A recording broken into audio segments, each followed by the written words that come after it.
Donc l'objectif de cette vidéo est de vous présenter l'optotransistor. Donc on va prendre un... On va aller dans les optos.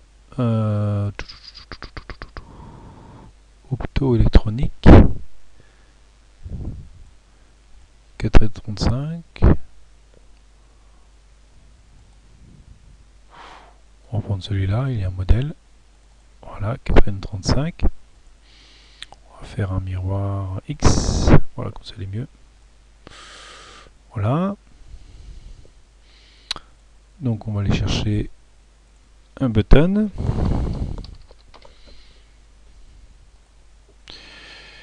Une résistance. Une batterie.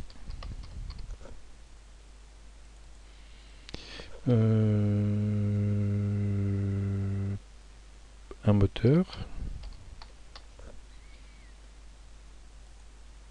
DC. Voilà.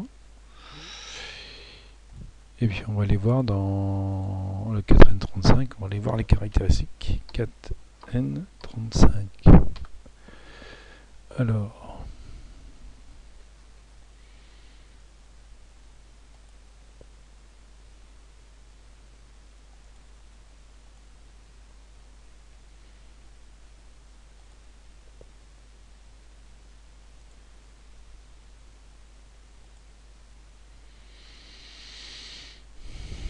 Alors le 4N35. Donc on voit que c'est un... Donc on appelle ça un optotransistor. Donc c'est un transistor NPN composé d'une LED infrarouge et d'un phototransistor. Donc là vous avez en 4 vous avez l'émetteur, en 5 le collecteur. Là on peut avoir en 6 la base, ça peut être intéressant. Et puis en 1 et 2, en 1 on a l'anode de la LED infrarouge et en 2 la cathode.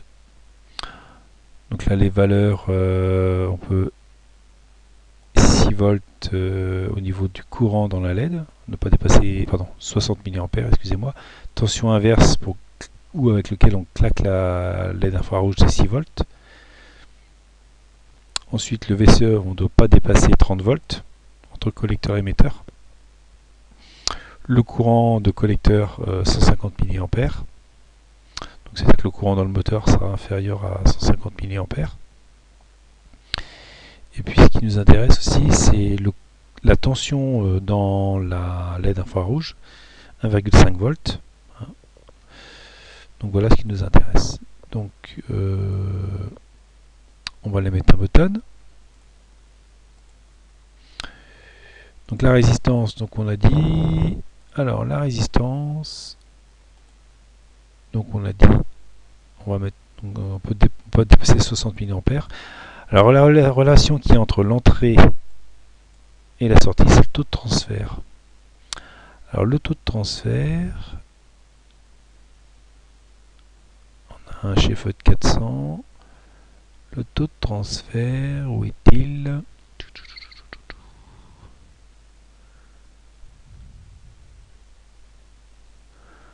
Alors ici, en fonction de IF, eh bien, il est là. Vous voyez, c'est ça, cette courbe-là. Donc admettons que IC, alors c'est 10, c'est pas, c'est 10, c'est 10 quoi, ampères. On sait pas trop. Donc là on a le courant dans la LED, la tension au niveau de la LED infrarouge. Là, c'est pas très clair. Son IC doit être égal à combien au maximum? IC en milliampères, on voit que on a 30 milliampères. Ouais, c'est pas énorme. 30 milliampères sur le collecteur. Pour un courant direct de 10 milliampères. Donc pour 10 milliampères, si je regarde 1, donc là j'ai un taux de transfert de 0,1. Je mets 10 milliampères et j'ai 1 milliampère en sortie. C'est pas terrible.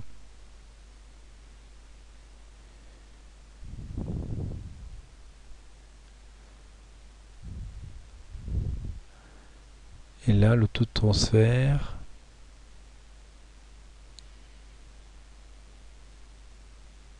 courant de transfert ratio, IC sur IF.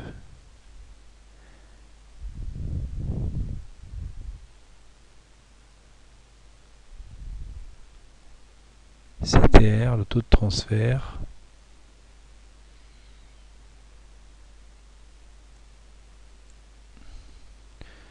« 10.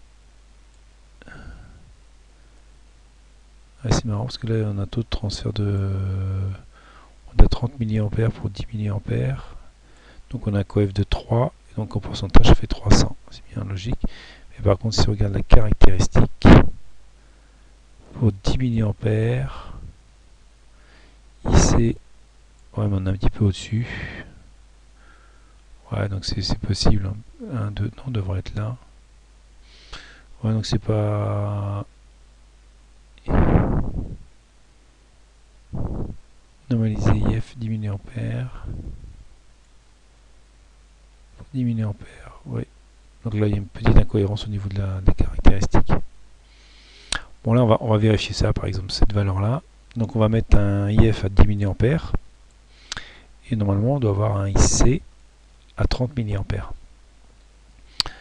Alors, si on a 10 mA, donc on va mettre une batterie, donc une sortie de microcontrôleur, donc on a du 5 volts. Voilà. Alors, si je fais 5 volts moins 1,5 volts dans la LED ici, hein, dans la LED infrarouge, donc il me reste 3,5 divisé par 10 mA, ça me fait une 350 ohms. Bon, on va mettre une 350 ohms, mais si c'est pas une valeur normalisée, c'est pour voir le taux de transfert que l'on a.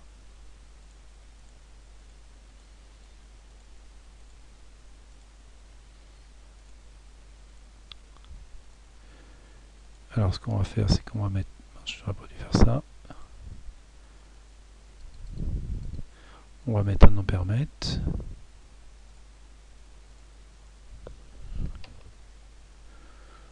Voilà.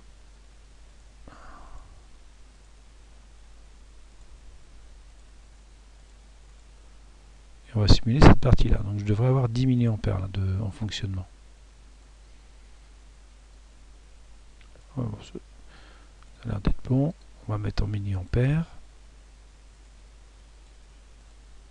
Voilà. Donc j'appuie, j'ai 10 mA, voilà. Donc maintenant on va voir si on a 30 milli. Donc on voit que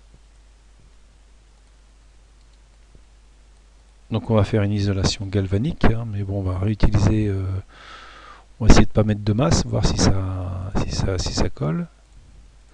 Donc une autre alimentation, 12 volts. Un moteur, donc ça va être un petit moteur, hein, parce que 30 mA. Donc un moteur, voilà. On les relie comme ça. Je ne sais pas si ça va bien vouloir marcher sans mettre le ground. Peut-être qu'il ne voudra pas. Donc si on a 30 mA, donc on a 12 volts divisé par 30 mA, ce qui fait une résistance de charge de 400 ohms. Donc là, on a 400 ohms. Ce sera le courant max. Et puis on va mettre un ampèremètre ici. DC émetteur.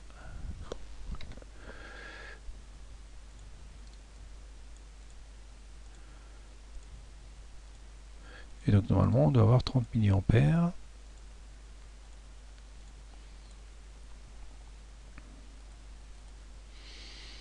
Alors on appuie. Avec 2 mA. On voit que le taux de transfert il n'est pas terrible. Donc là on a un taux de transfert de combien? 2 mA, donc de 50%. Donc on voit que le taux de transfert ne correspond pas à pour la simulation. Hein. Donc on a 2 mA, on a 3 mA. Donc on a 33% de taux de transfert. Hein, si on fait 2,8 divisé par 10, hein, ça fait 0,28. Et 0,28, ça fait 28%. Voilà. Donc ce qui fait que là, si on veut que ça fonctionne, donc on fait 12 divisé par 2,8 mA, ce qui fait une 4285 ohms. 4285 ohms.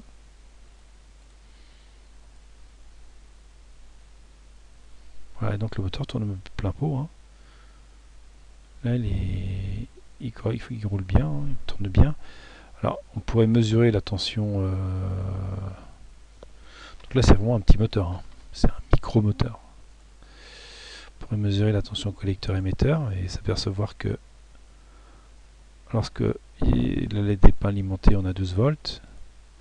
Voilà, et puis quand elle va être alimentée, on a une tension résiduelle. Hein, donc on voit qu'on a plus que 10 volts au niveau du moteur. Voilà. Donc là, on a un taux de transfert de 24%. Donc on voit que ça ne correspond pas à la doc hein, qu'il y a ici, hein, qui donne un taux de transfert de 300%. Le CTR qui est ici. Taux de transfert.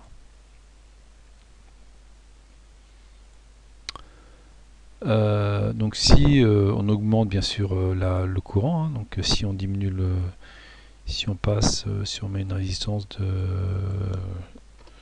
la moitié, 175 ohms, on va voir que le courant va passer à 40 milli. Ah non.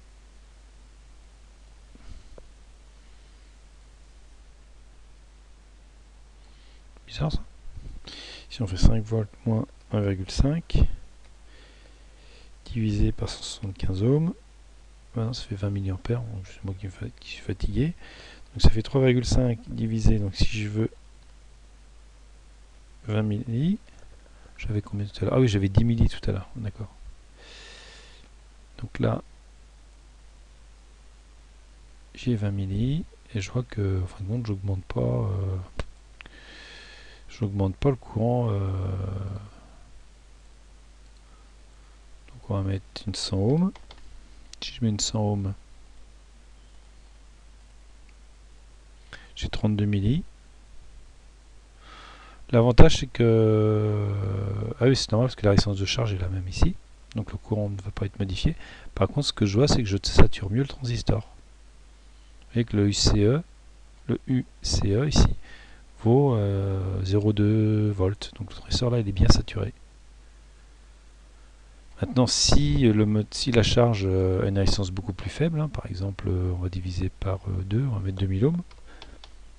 2000 ohms.